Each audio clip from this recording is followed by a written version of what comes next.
अस्सलाम वालेकुम students, exercise 2.2 आज हम स्टार्ट करेंगे और इसका क्वेश्चन नंबर 4 जो है, पहले आप उसको स्टेटमेंट पढ़नी पड़ेगी।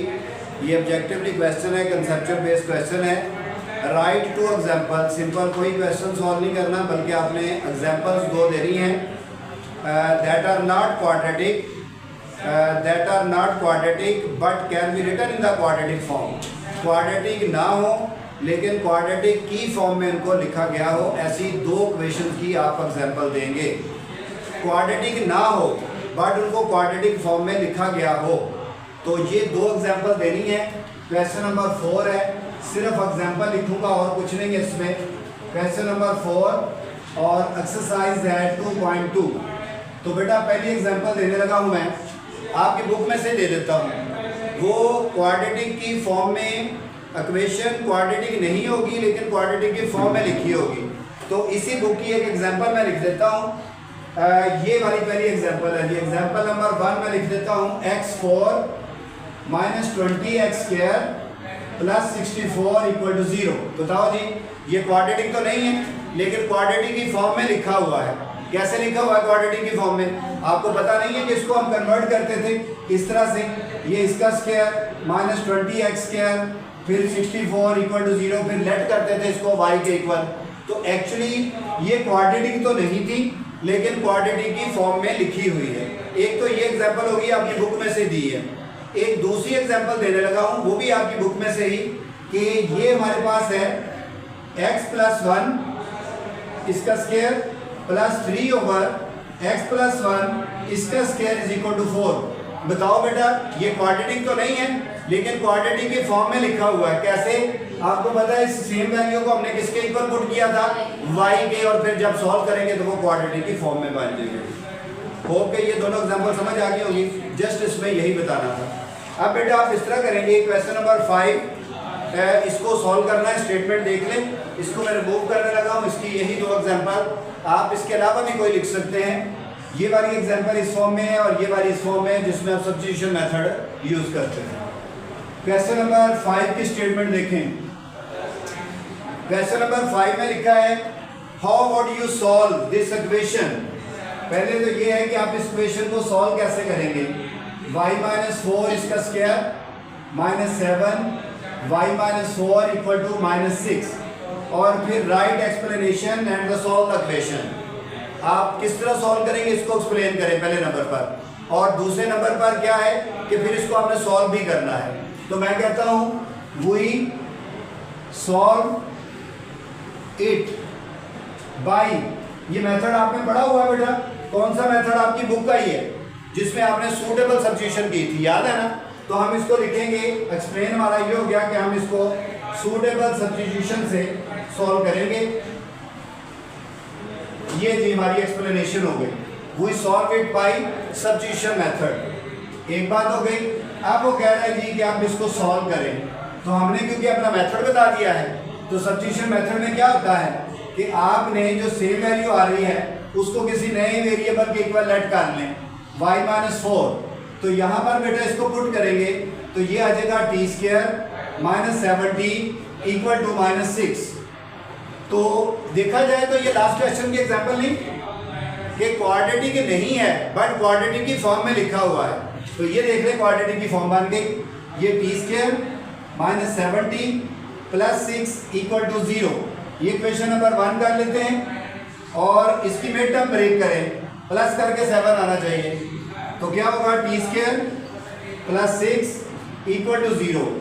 तो 60 1t, ये माइनस प्लस माइनस, इन दोनों में से कॉमन लें t, तो ये आ जाएगा t - 6, 1 कॉमन, तो t - 6 = 0। अब बेटा इन दोनों में से क्या कॉमन आएगा? t - 6, और यहाँ से t - 1 = 0। तो t की दो वैल्यू यहाँ से कैलकुलेट करता हूँ। कैसे? यहाँ पर लिखें इफ t - 6 = 0, तो t = 6, और इसको हमने पुट करना है इक्वेशन नंबर 1 में। y की फॉर्म में आंसर चाहिए क्योंकि हमारा क्वेश्चन y की फॉर्म में है। तो अब t की जगह पे ये पुट करने लगा हूँ 6 y - 4, तो ये माइनस का 4 इधर आके क्या हो जाएगा? प्लस का 4 y तो y इज इक्वल टू बेटा 10। ये एक आंसर आ चुका है जी हमारा y की फॉर्म में। क्लियर? अब आपने क्या करना है, इफ t-1 इक्वल टू 0, तो t बराबर 1, इसको हम पुट किस में करेंगे, पुट इन। इक्वेशन कौन सी होगी बेटा इसमें, 1। तो यहाँ पर 1 में पुट कर दे, क्या होगा, 1 is equal to y minus 4। तो ये माइनस का 4 इधर आ गया, प्लस का 4, ये y आ गया, तो y इज इक्वल टू बेटा 5। ये दो आंसर आ गए। आपको पता है सॉल्व की बात कह रहे थे, तो आपने इनको सॉल्यूशन सेट में लिख लेना। क्यों बेटा, समझ आ गई इस क्वेश्चन की? एनी क्वेश्चन को डिस्कशन करने वाला पॉइंट है। आपके जहन में अगर छोटा सा भी किसी भी क्वेश्चन के बारे में पॉइंट रह जाए और आप हेजिटेट करेंगे, दूसरे स्टूडेंट क्या कहेंगे कि जी अगर मैंने पूछ लिया, तो वो क्वेश्चन घर जाते जाते आपके लिए एटम बम बन जाएगा। इसलिए आपसे रिक्वेस्ट है कि छोटी सी भी क्यूरी जो है वो ड्यूरिंग क्लास आप डिस्कस कर लिया करें। क्लियर? नोट करें इसको।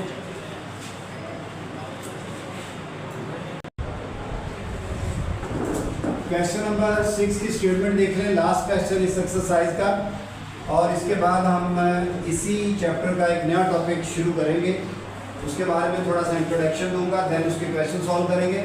अभी हम करने लगे हैं question number 6, solve y cube 125 को सॉल्व करना है। तो इसके मैक्सिमम 3 रूट्स आ सकते हैं, जितनी पावर होगी उसके अंदर अंदर रूट्स आने चाहिए, मैक्सिमम 3 हो सकते हैं। आप इस तरह करेंगे कि y क्यूब प्लस इधर आगे माइनस 125 इक्वल टू 0 आ गया। तो इसकी फैक्टराइजेशन करेंगे आप। इसके लिए फार्मूला बन रहा है, ये y का क्यूब और 5 का क्यूब इक्वल टू 0। तो बेटा क्यूब का फार्मूला फिर मैं इधर लिखने लगा हूँ। ये क्यूब का एक ऐसा फार्मूला है जो कि अक्सर गलत हो जाता है होल की वजह से और अलग अलग की वजह से। तो इसको सॉल्व करेंगे तो ये बनता है a माइनस बी, फिर दोनों का स्क्वायर, अपोजिट साइन दोनों का मल्टीपल। ये आ गया जी फार्मूला। इसके मुताबिक क्या होगा, y माइनस 5, फिर दोनों का square y square plus 25, opposite sign दोनों का मल्टीपल और इक्वल टू 0। क्लियर? अब बेटा यहाँ पर y माइनस 5 इक्वल टू 0, तो y की एक वैल्यू तो आ गई 5 थी हमारे पास। अब दूसरे में क्या करेंगे कि y is equal to y square plus 5/25 equal to 0। अब बहुत सारे स्टूडेंट ये कहते हैं जी कि फर्स्ट का स्क्वायर है और लास्ट का स्क्वायर है, तो स्क्वायर कंप्लीट कर दें। तो एक तो ये बात याद रखनी है कि फर्स्ट का स्क्वायर और लास्ट का स्क्वायर है तो वाकई स्क्वायर कंप्लीट होता है। उसके साथ साथ जो आपने देखना है कि आपका मल्टीपल जो है वो इवन वैल्यू में होना चाहिए।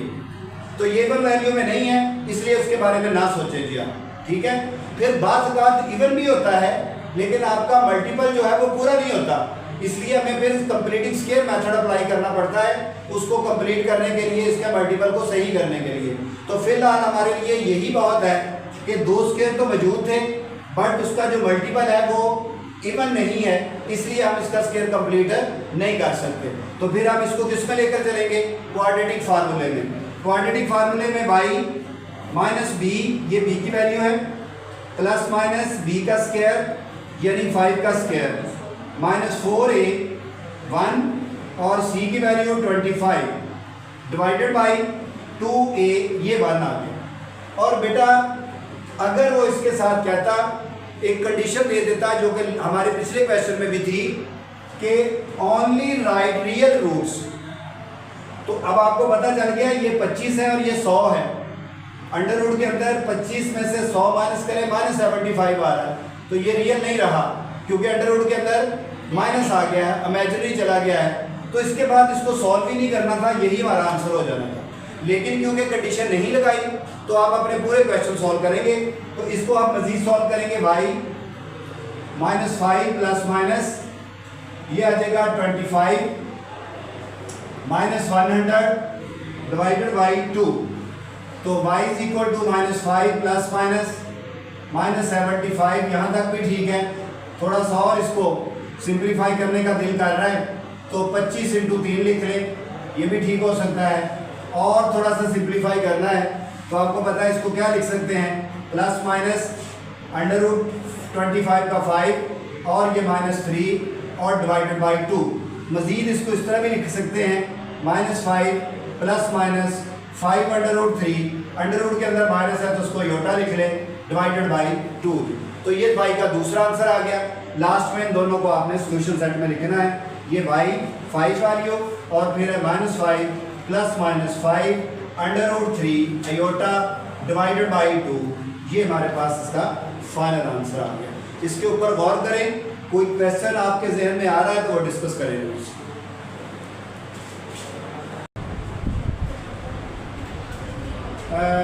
जी बेटा, नेक्स्ट एक्सरसाइज 2.3 के लिए हम एक टॉपिक स्टार्ट करने लगे हैं और वो है डिस्क्रिमिनेंट का।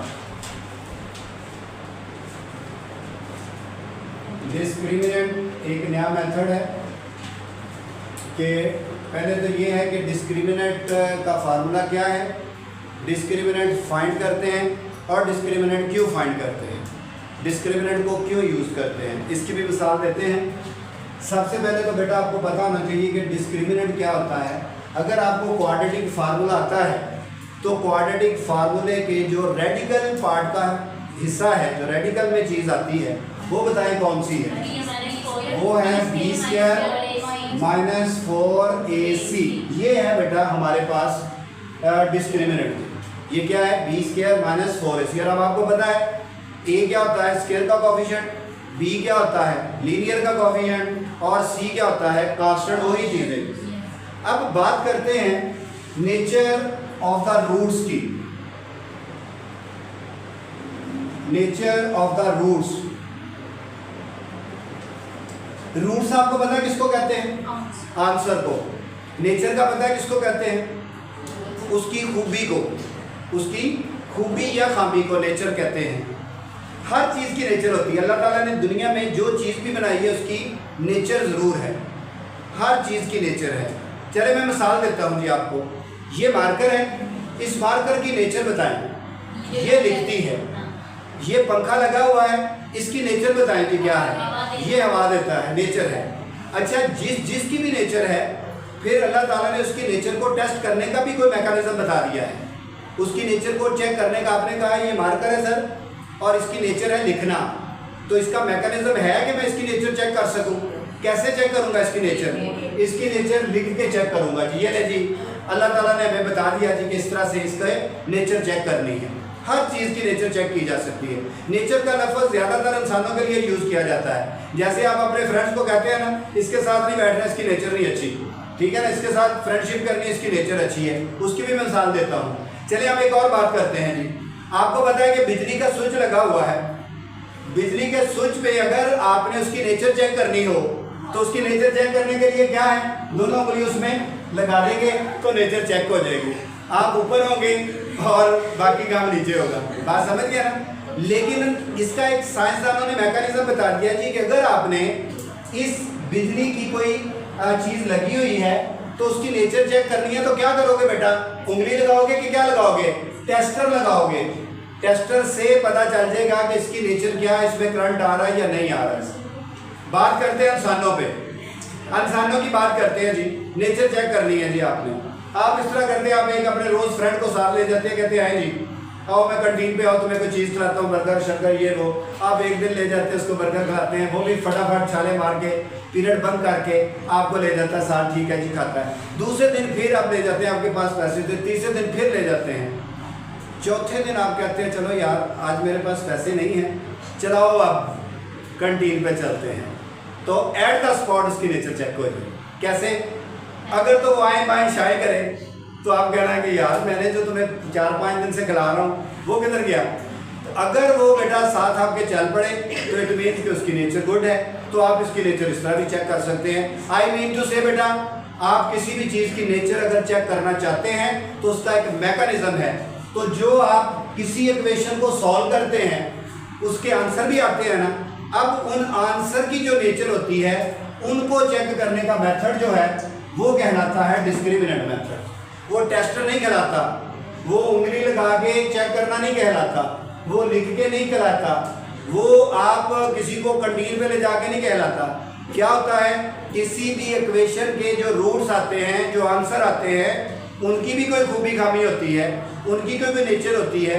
उस नेचर को चेक करने का मेथड टेस्टर नहीं है, उसका मेथड है डिस्क्रिमिनेंट, और वो ये मेथड है बेटा।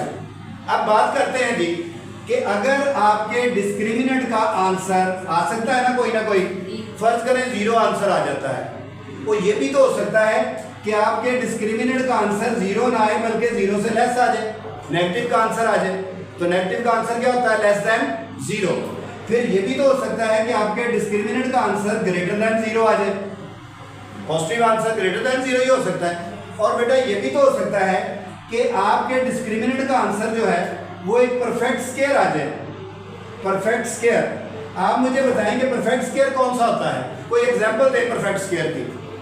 परफेक्ट स्क्वायर की कोई वैल्यू 4, शाबाश। कोई और? 81 जी, शाबाश।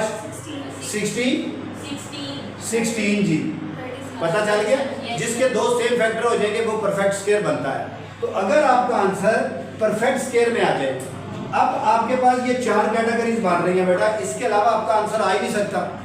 देख लो, सोच लो, सॉल्व करोगे या 0 से लेस या 0 से ग्रेटर, या आपके पास परफेक्ट स्क्वायर की फॉर्म में आ जाएगा। तो याद रखना बेटा, नेचर बताने लगा हूं, अगर आपका आंसर डिस्क्रिमिनेंट का 0 आ जाए तो मोटी सी नेचर याद रखनी है, इक्वल। आपने कहना है जी कि इसकी नेचर जो है वो इक्वल है, इसकी नेचर क्या है? इक्वल है। अच्छा एक बात सुनो, किसी बंदे की या किसी चीज़ की एक से ज़्यादा नेचर हो सकती है। इन्वर्टर एसी की नेचर बताता हूँ, इन्वर्टर एसी की नेचर एक नहीं है, 2 नेचर है उसकी। बताओ क्या? सर्दियों में वो गर्म हवा देता है, गर्मियों में वो सर्द हवा देता है। तो एक चीज़ की एक से ज़्यादा नेचर हो सकती है। बात समझ गए? इंसान की बात करते हैं, उसकी नेचर क्या है जी? उसकी नेचर है कि वो बहुत पोलाइट है, ये उसकी नेचर है। दूसरी नेचर क्या है जी? दूसरी नेचर जो ये है उसकी, वो पोलाइट होने के साथ साथ जो है वो किसी पे एतमाद नहीं करता, ये भी उसकी एक नेचर है। समझ गया ना? या आप ये कह लें जी कि कोई बंदा जो है ना वो बहुत अच्छा स्टूडेंट है, बहुत अच्छे नंबर लेता है, इसके साथ साथ वो एक अच्छा बैट्समैन भी है। तो एक से ज़्यादा नेचर हो गई ना। आप बेटा एक से ज़्यादा नेचर के डिपेंड करना है कि एक से ज़्यादा नेचर हो सकती है। मैं फिलहाल इसको बताता हूँ जिसकी एक नेचर है कि अगर आपका आंसर 0 आ जाए तो उसकी नेचर याद रखना इक्वल होती है। अब आ जाए, अगर लेस देन 0 आ जाए, लेस देन 0 आपको पता है उसमें नेगेटिव वैल्यू आ जाती है, तो आपने उसको कहना है कि इसकी नेचर कॉम्प्लेक्स है या इमेजिनरी भी कह सकते हैं,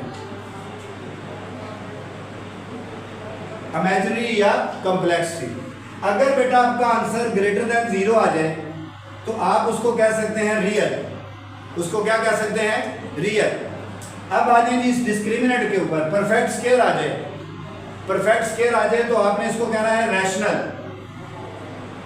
आपने क्या कहना है इसको? रैशनल।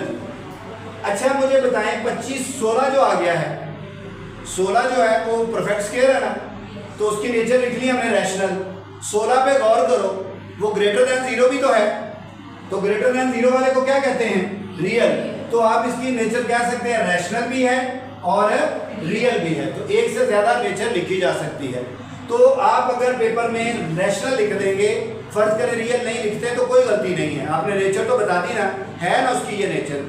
आपको ये एक टेबल दिया गया है, आपकी बुक में ही है, उसके आगे ना उसने डिस्क्रिमिनेंट से वैल्यू निकाल ली है और फिर आगे उसने नेचर ऑफ द रूट्स बता दिया है। तो मैं कहता हूँ कि ये जो मैंने लिखा है इसको फॉलो कर लीजिएगा, ये इससे कहीं ज़्यादा एक्सप्लेनेशन के साथ मैंने लिख दिया है। 4 बातें, 4 रूल। 0 आ जाए इक्वल, लेस देन आ जाए कॉम्प्लेक्स, ग्रेटर देन आ जाए रियल, और परफेक्ट स्क्वायर आ जाए तो rational as well as real भी आएगा। तो ये हमारे पास उसकी नेचर आंसर पे डिपेंड करेगी। अब फर्ज करो अगर वो आपको एक इक्वेशन देके कहे कि जिसकी नेचर फाइंड करो, तो आपको पता है कि नेचर फाइंड करने का मेथड क्या है? डिस्क्रिमिनेंट मेथड है। तो पहले आप डिस्क्रिमिनेंट अप्लाई करोगे, उसका जो आंसर आएगा उसकी मदद से फिर आप उसकी नेचर बताओगे। बात क्लियर हो गई जी? इस पे गौर करें, फिर नेक्स्ट इसके क्वेश्चन करते हैं।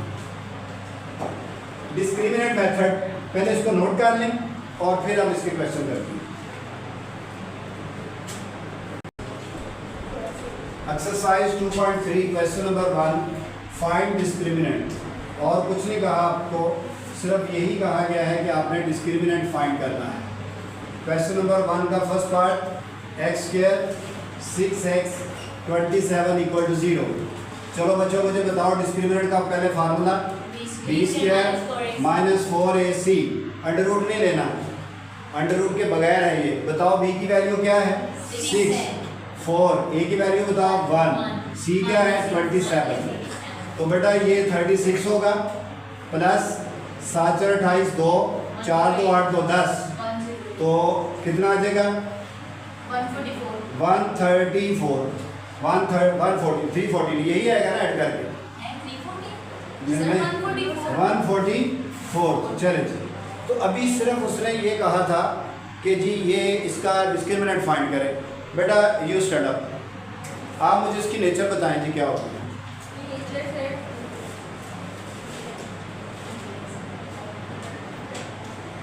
जी बेटा आप बताएं। रियल होगी जी, शाबाश, वेरी सिंपल, इसकी रियल होगी क्योंकि ग्रेटर दैन 0 जी। क्या होगी रियल होगी, ग्रेटर दैन 0 है। अब आप देखो 144 क्या है 12 का स्क्वायर नहीं, तो ये क्या होगी साथ रैशनल भी होगी।